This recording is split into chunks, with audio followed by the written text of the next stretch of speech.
Good afternoon, everyone. Today I would like to talk to you about hope. But before we get into hope, I want to talk to you about fear. From the moment I wake up every morning, I'm faced with one decision after another. What am I going to wear today? What are my kids going to wear? Do I stop for gas before work or after work? Many of these decisions are minor and they don't have any major impact, unless of course I run out of gas on my way to work. But what about those decisions that make us stop and think? Anytime I'm approached about public speaking, I think immediately, no way, absolutely not. Then I ponder it a little bit longer, maybe, no, definitely not. The thought of public speaking to me, terrifying. So much so that when I think about it, my palms start to sweat, my heart rate increases, I'm on the verge of tears, I'm in a panic, and I may cry as I tell you my story today, but I'm okay with that because I've learned to accept emotion and fear. Because when it comes down to it, what have I got to lose? The question, what have I got to lose, hits extremely close to home for me. This past year has been one of the most difficult that I've had to face, and my world's been completely flipped upside down. In September, nearly a year ago, I lost my best friend, the love of my life, the father of my two beautiful young children, my husband, Dan. Dan passed away suddenly at the young age of 39 due to a cardiomegaly, which is an enlarged heart.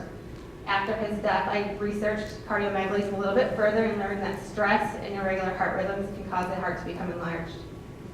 I didn't know that Dan had a medical condition that existed, but I always knew that Dan had a huge heart.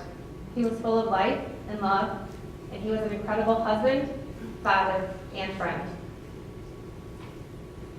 My world came crashing down on one horrific morning, and now I've lost one of the greatest parts of me.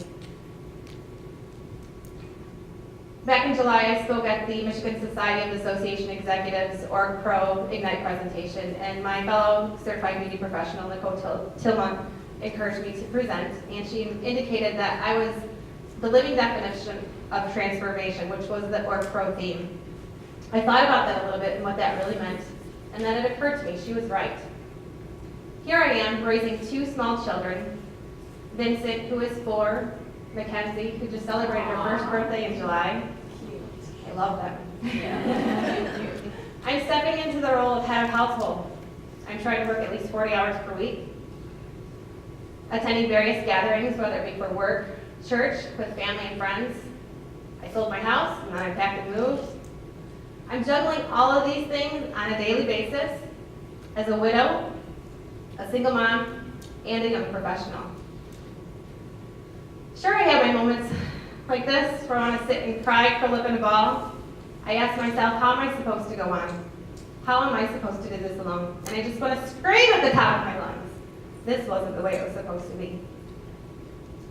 But then something miraculous happens, and I stumble upon this inner strength that I never knew existed. I'm learning to be strong because I have to be strong, and I have to be strong for my kids. I have to help them process this change in all of our lives. When I was speaking with my colleague and coworker, Shauna Phillips, who's here with us, about speaking for Ignite presentations for MSAD and then again for this one, I immediately dismissed the thought and started to panic. And then I thought to myself, what have I got to lose? I've already faced such a traumatic life event. How traumatic could it possibly be to speak in front of a group of my peers or perfect strangers? Honestly, it's still terrifying. But I'm up here. I'm doing it. I've accepted this challenge and I'm facing this fear. Not just once, this is twice. Maybe it's because I have an angel looking over me, or maybe it's because I've had two beautiful young children to come home to at the end of the day. Or maybe, just maybe, I was strong enough all along, but I didn't give myself enough credit. There's been so many hurdles that I've faced in the past year. So many challenges that lie ahead, probably more hurdles and challenges. Maybe I'll become a track star. So the next time that you're faced with some of your greatest fears or challenges, just stop and ask yourself this. What have I got to lose? In all honesty, speaking to you today is nothing compared to what I've already